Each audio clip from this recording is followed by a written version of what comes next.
My name is Sarah McMahon, and I've been working in the field of sexual violence for over 20 years. I've provided crisis intervention and support to survivors, run prevention programs in the community, and I've focused more recently on studying issues of sexual violence in my role as a professor at Rutgers University. I currently serve as the director of the Center on Violence Against Women and Children at the Rutgers School of Social Work, where my research focuses on addressing mostly campus sexual violence. Last week was very challenging for so many reasons, which we've heard about today. Like many of you, I felt a rush of emotions, including profound sadness and anger, as well as hopefulness and inspiration.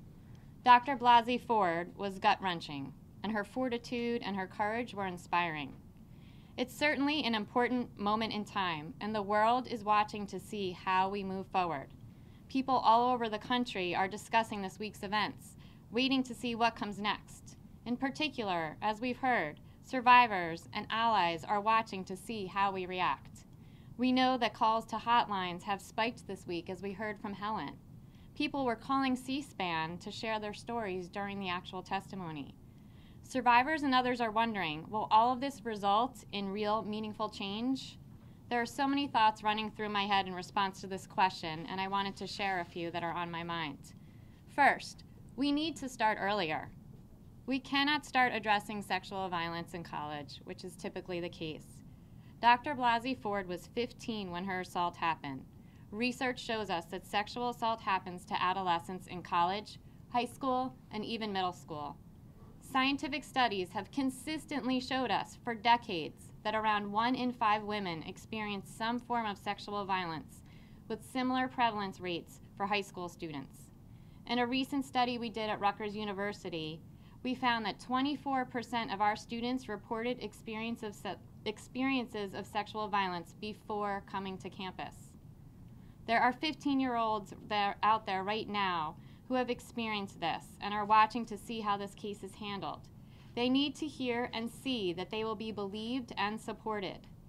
We need to make sure that we have resources and support in place in our high schools.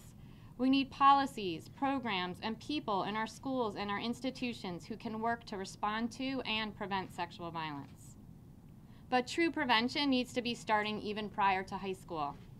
We need to be having conversations about treating others with respect with our toddlers and our young children, teaching them about consent, not in a sexual way, but what it means to make sure someone else wants your hug. We need to continue to provide developmentally appropriate education throughout elementary, middle, and high school, and then continue that into college. In addition, we need to ensure that we are sending the message that we all must take responsibility for addressing sexual violence and creating communities built on respect. We all have a role to play, and our silence makes us complicit. One of the most heartbreaking, powerful pieces of Dr. Blasey Ford's testimony to me was her recalling the laughter that occurred in the room when she was assaulted. It has remained etched in her memory all these years. She talked about meeting eyes with her perpetrator's friend in the room a few times and hoping he might intervene, but he did not. If there was ever a powerful reminder about the role of bystanders, it is this image. We need to find ways to make sure the young man in that situation does speak up and interrupt his friend's action. We need to shift our culture to hold one another accountable, to speak up when we're uncomfortable with something that we see, or see someone being harmed. This is important for all of us, but especially for men and boys.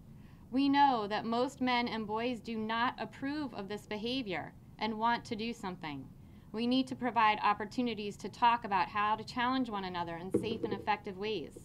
The research shows that bystander intervention education programs are effective, like the ones we have at Rutgers and that are on other college campuses and in some high schools around the country.